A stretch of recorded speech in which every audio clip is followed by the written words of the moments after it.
Alright, so after our Jaisalmer adventures, we were back on the road, making the long haul towards Jaipur. Now, instead of doing it in one shot, we decided to break up the journey with a quick one night pit stop. We had a very specific, very interesting bucket list activity in mind, which meant we needed to find a place somewhere near the famous Khichan village. But let's just keep the reason for that a little suspense for the next episode, okay?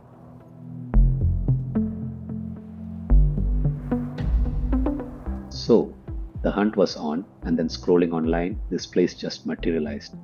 And when I say love at first sight, I mean our fingers were already typing in credit card details before our brains had fully caught up. The website was whispering all the right sweet nothings in our ears: silence, serenity. While we were hitting confirm on the booking, we both had that same sinking feeling. We've made a huge mistake. Not because it looked bad, but because it looked so good. We knew one night was gonna feel painfully short.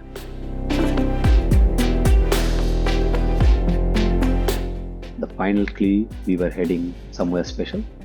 The approach was through these winding mud tracks that could shake the fillings out of your teeth. Our kind of road. We arrived at this stunning little dune retreat, perched right on top of a sand dune. The property itself is just so well thought out, with individual cottages that were simple, private, and well kept. And the main attraction for views? There's this fantastic common sun deck, a big raised platform perfect for getting those 360-degree views of the Aravalli range. We were met with such a warm welcome from the whole team, and we even got to chat with the owner, a really gentle lady who was happy to sort out anything we needed. They were so accommodating that even though we rolled in late, they rustled up a fantastic goat curry for us. Now, that's what I call service. The whole place sits right on top of this dune, and every so often you'd hear these faint, mild sounds from the village temples nearby, just adding to the atmosphere. We felt like the place had our name written all over it.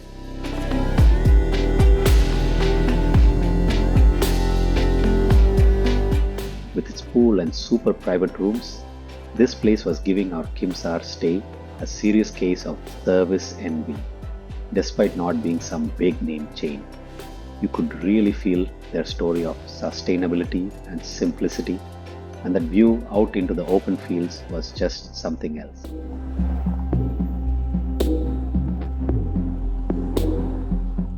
Since we only had the one night, we wanted to make the evening count.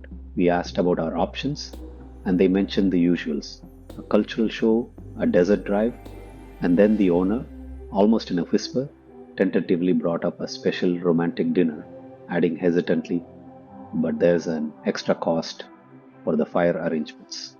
She barely even got the full sentence out before we jumped in. Romantic and private? Yep, that's the one. We are in. See, we kinda live by this simple family philosophy. If it's going to make an amazing memory, the cost doesn't really matter. So, yeah, that was a done deal right there. The evening's cultural show was first, and it was genuinely a step up from many others we've seen. Served with some light snacks, we had a really good time.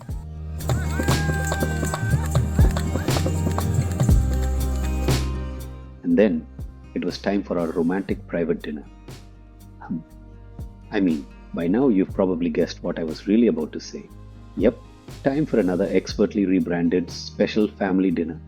They transformed that very same sun deck into our private dining area for the night.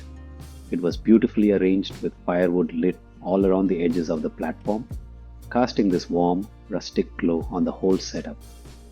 The food was served at a wonderfully slow pace, giving us tons of space and time to just talk and enjoy ourselves.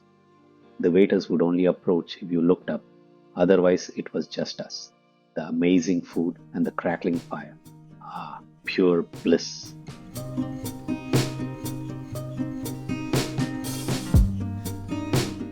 That 360-degree view from the common sun deck was the absolute star of the location, offering a front row seat to both sunset and sunrise. In theory, anyway. The weather put a bit of a damper on the sunset's full glory, and let's be real, sunrise requires being a morning person, a mythical creature we've only heard legends about. So, the next morning, before checking out, it was finally time. Time to tackle our secret bucket list activity, the entire reason we'd found this wonderful stay in the first place. And as we packed our bags, we were properly kicking ourselves. One night here was just a cruel teaser trailer. We definitely should have stayed for the feature film. But after our incredible Great Indian Bustard surprise in the last episode, I can tell you this one is also about birds. What could possibly top that experience? Well, that, my friends, is a story for our next episode.